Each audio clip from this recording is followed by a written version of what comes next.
Thank you very much. I was told that I was going to be doing this about 10 minutes ago. It also turns out to be, I don't know what it is about whenever I come here, I'm always given a job to do and it's always incredibly technically complex.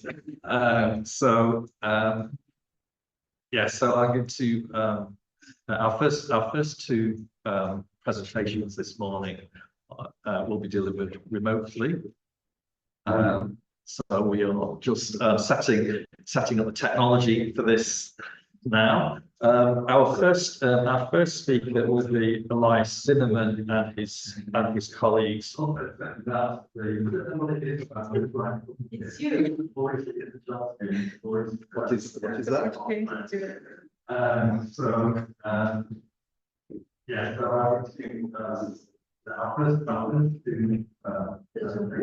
Oh, that's me. Yeah. Sorry about that. I thought it was someone speaking Polish.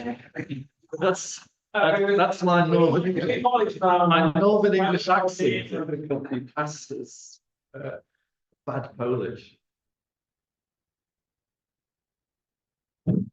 Sorry, guys. Very nice.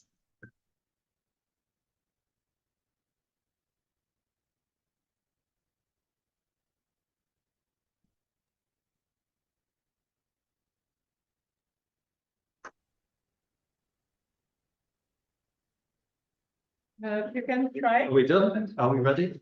Okay, so we will try again. So everybody, I was going to unmute. Need to unmute.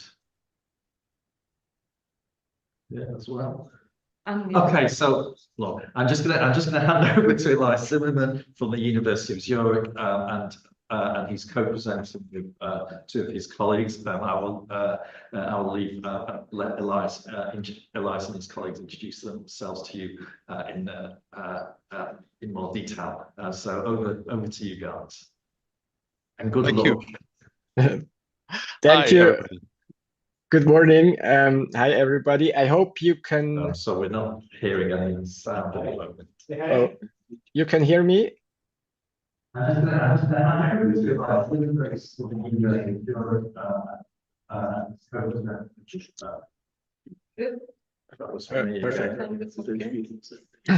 Holger can hear us, but the audience in Warsaw, I'm not sure.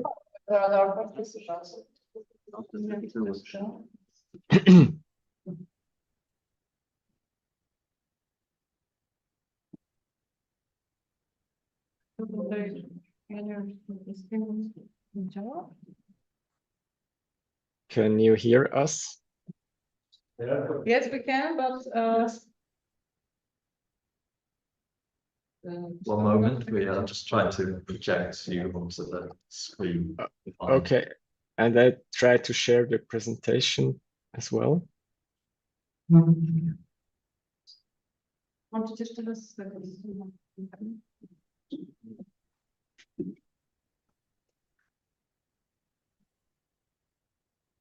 I've never been to a conference with such complex audio visual technology.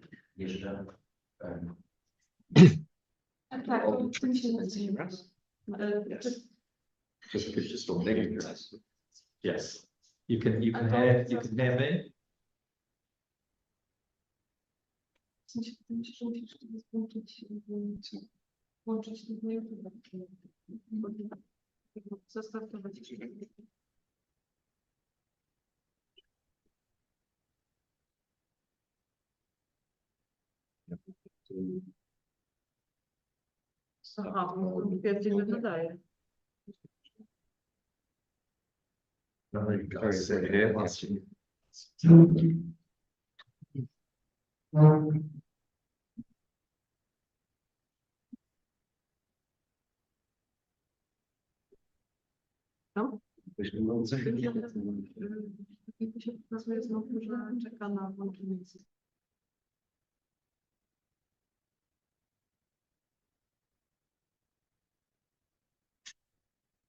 Laptop jest streamowy. Nie wiem. Dobra, to dobra. Czekaj, już zaraz zrobię. Okay, I think we'll, yes. Okay. Sorry for that. I thought Daniel had a good job yesterday. To be honest, I thought we can check quite fairly everything, but so the technology is. Yeah, this is beautiful.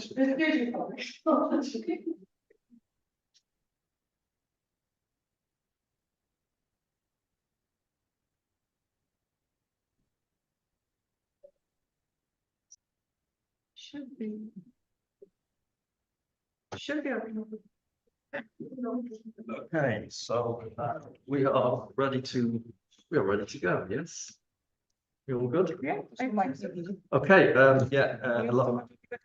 Elias, over to you and your colleagues. Thank you very much. Of course, we love to be in Warsaw in person right now, and everything would be a bit less complex. But we thank very much the organizers for making this possible to present also remote. My name is Yann Stricker. I'm the coordinator of the Center for Digital Editions at the University of Zurich. And one of the center's main goals is to provide a platform for the exchange between projects and also infrastructures. And Proto4DigEd's, the Proto4DigEd's project provides an important basis for this.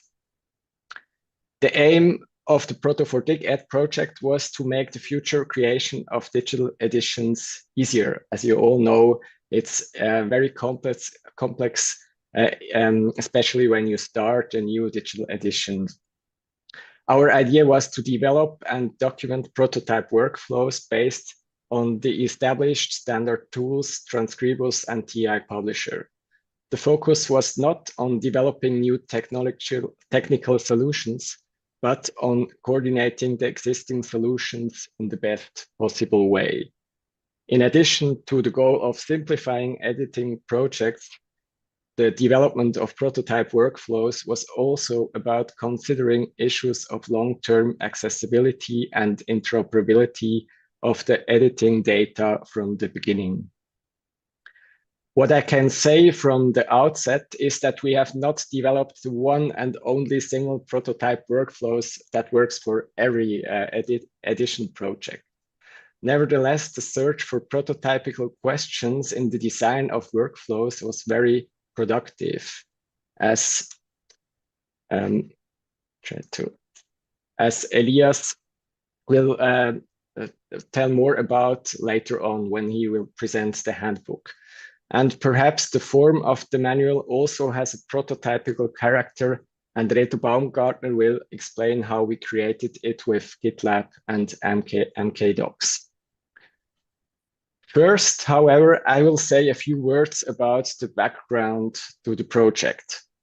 The project was funded by Swiss universities as part of the Swiss National Open Science and Open Research Data Strategy. The focus of the funding line was on the development of community-specific ORD practices. And I think the question, what FAIR principles mean actually for digital editions is very important. As you all know, these principles were developed first in other scientific fields. And I think the question what they specifically mean in our field of digital scholarly editions is important, and but not always easy to answer. We first asked ourselves what the particular ORD challenges are for digital editions. In fact, experiences in recent years has shown that there are considerable risks associated with digital edition. One major risk, especially in large projects, concerns the durability of the front end. Large projects put a lot of energy into the development of elaborate presentation interfaces, but their long-term maintenance is usually not guaranteed. Another risk is that too few resources are available for good documentation and archiving of the edition data at the end of the project.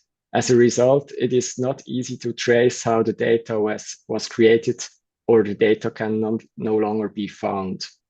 And a problem here is, of course, also that these questions are only often tackled at the end of projects and not in the beginning.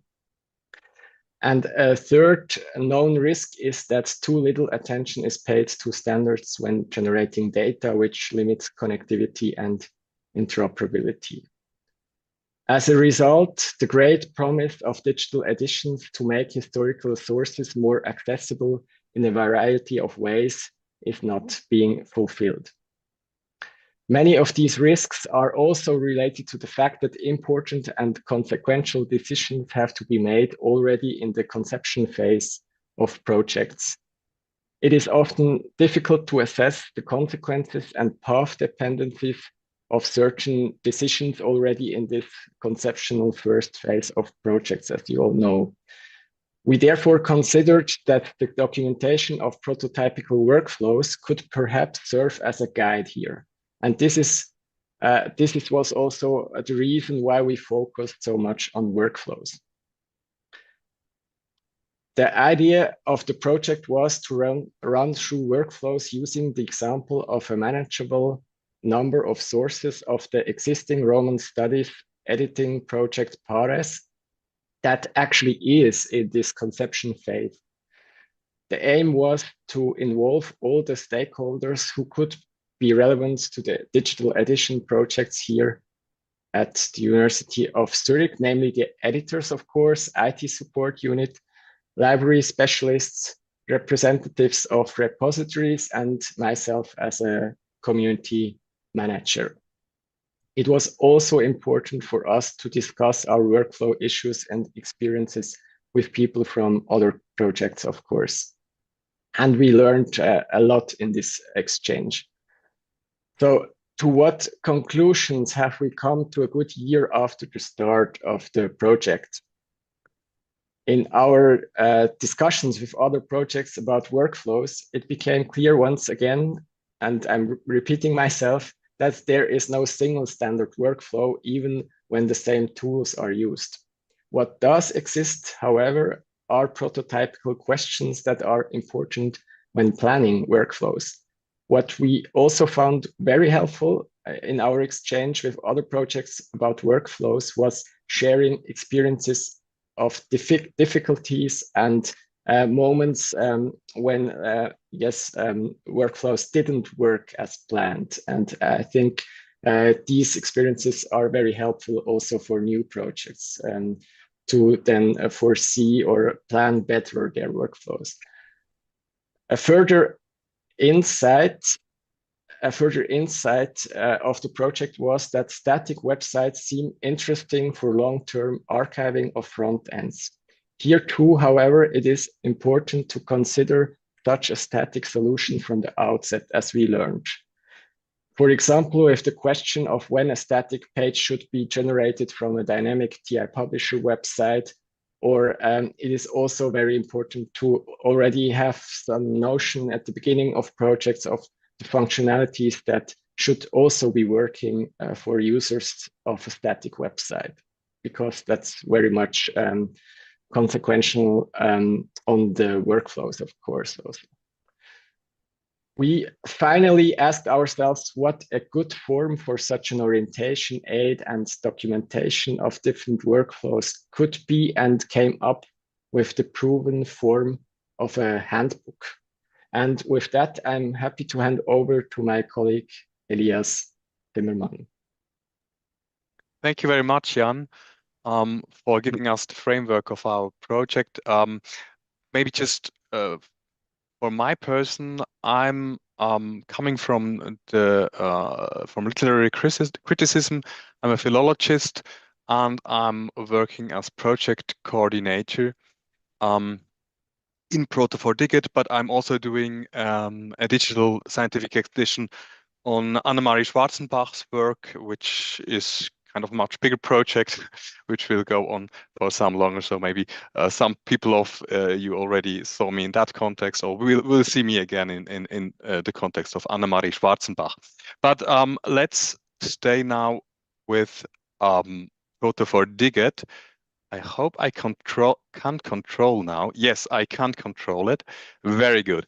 So I will start with the general scope of the handbook, which is really giving, building up on what Yann said, insight and a reflection about the whole life circle or life cycle of digital scholarly editions. And I think this is kind of the spot where is really not much already in the landscape. So we try to fill in this spot.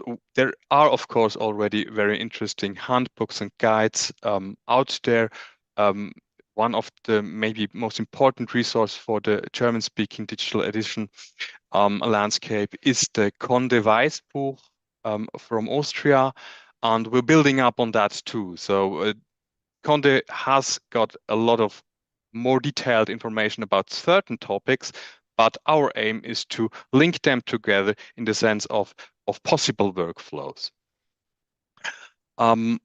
And of course, when we're talking about digital scholarly editions, this can be different media. We will focus on text editions, which is maybe banal to say, but yeah, we have to say it to not forget other kinds of editions out there. And we're using very common philological editorial terms, but we're trying to transfer them to the digital realm and to reflect on what that means exactly. A transcription in a printed edition is a diplomatic transcription in a printed edition is not the same thing as in a DSE.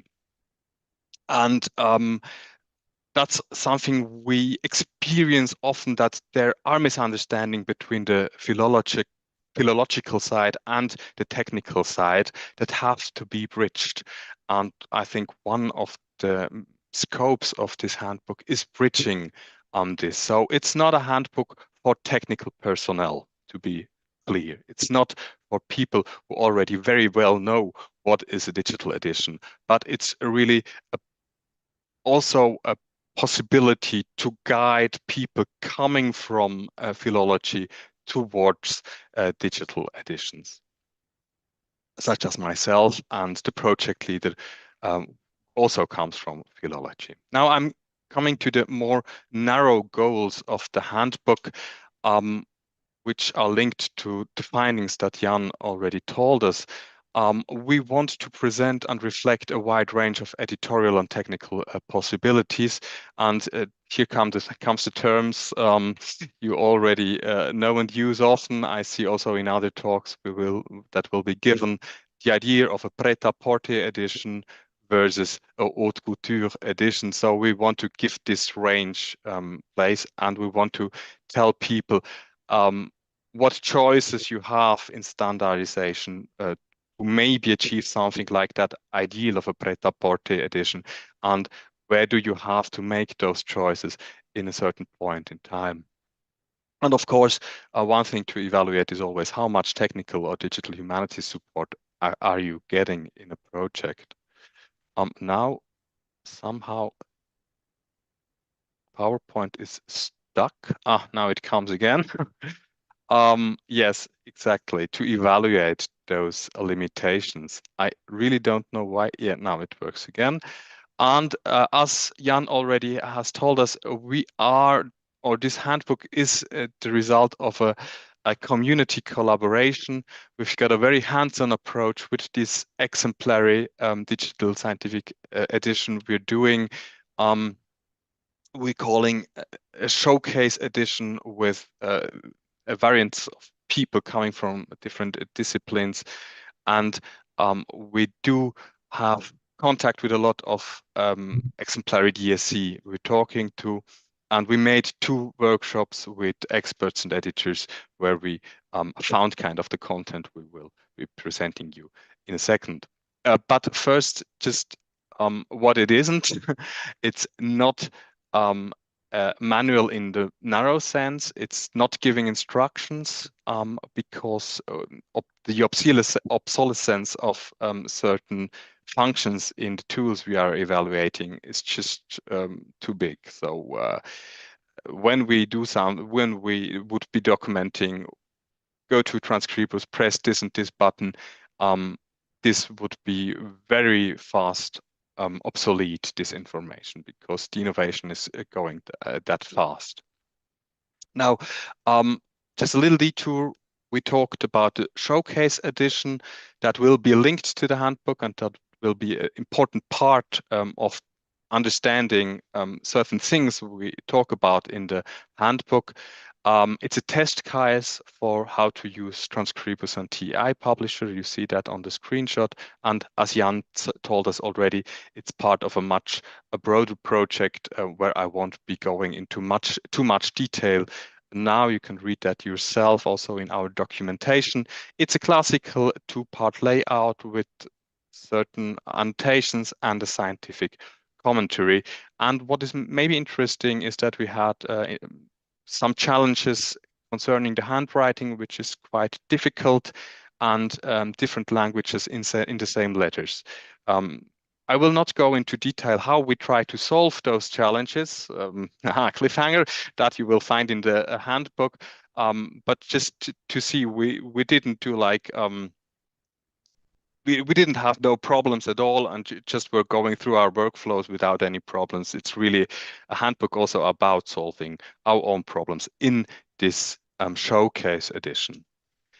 And it's not yet accessible, so we will be able to give you access to a certain part of the handbook that already is there, but not this part of the showcase edition, just to make that clear.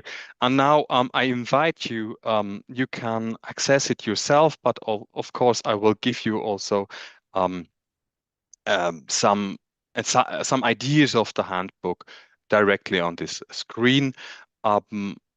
There is an English version and a German version. You can switch from one to the other. We had some technical issues about that, but now it should be working. And I will now ask you, Yann, to stop your screen sharing, and will be sharing my screen with the handbook. Here we go. Yeah, can you all see the handbook that you can also access for yourself, having a look into it? Maybe one remark that just came to my mind minutes before this presentation, we actually call it here in the English version a manual, and this will be changed. So you really see this is a beta version, and a lot of the English version is not really proofread. We did that some days ago, so it's very new for us too. The more proficient version is in German. You can access very easily through this button. And the English version is still in a very experimental phase. And I think we will, in the end, not call it a manual, but a handbook or even a guide, to make it clear that we don't do documentation on step for steps. So the general outlook, you see, we begin with an introduction. That is essentially what I just told you about the project, about the scope and goals. And then we have those workflow stages that seem for us to be the most important ones: the planning, the editorial work, the presentation, and the long-term availability or long-term preservation of DSEs. We also have a fifth category, assorted topics.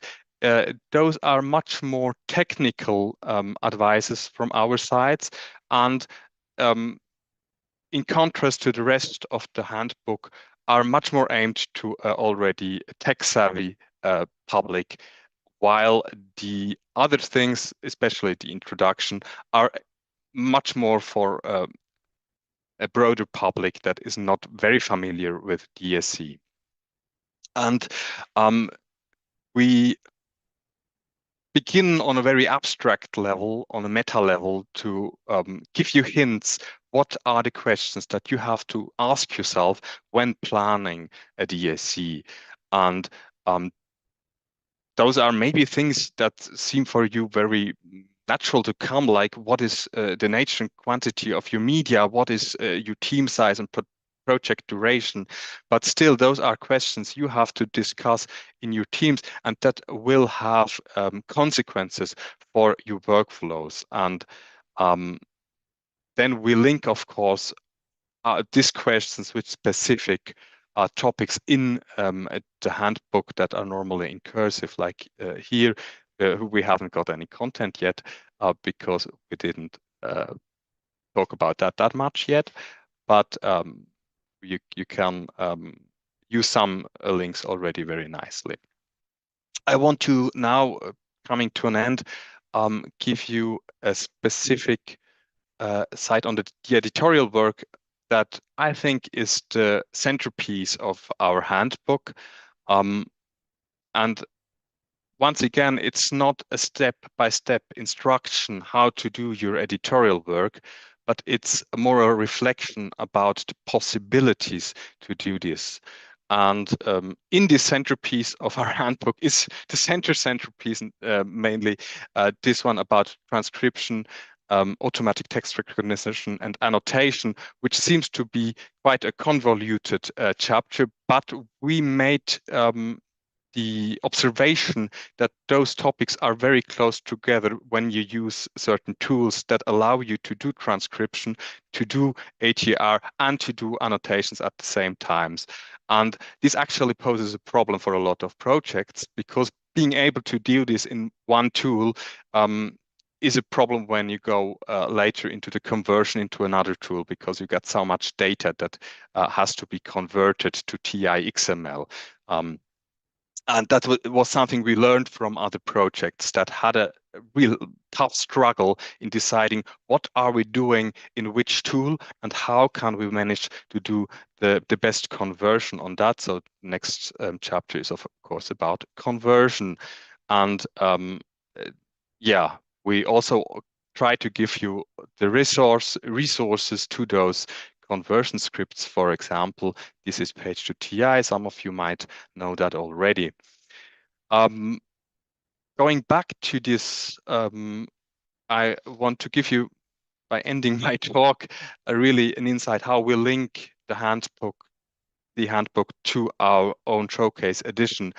For instance, we give you the edition guidelines, and when it's ready, we will link those guidelines to exemplary pages in our DSE. So you can see on a meta level what we were thinking about doing those guidelines, in what context of the workflow they were worked at, and on the very much more concrete level, how this thinking is depicted, or what is the result of it in a specific DSE. Yes, we give you some best practice things. We give you always links to external resources, like what are the most important transcription tools that are here and how can you use them. Yeah, and we really hope to be able to help new projects or projects that are already in progress with those informations. And we want to collaborate still. When it's ended, this handbook, we want to give you the possibility to collaborate on this, because till now its main focus is, as you can see in the planning section, on German-speaking editions and on the networking you can do in German-speaking parts. But I think there could be a need for maybe chapters in other languages for networking informations for other for English-speaking, for Polish-speaking landscapes, and how you can maybe contribute to that will be a part of Reto's talk. So I give you the word, Reto, and I will stop this. Okay.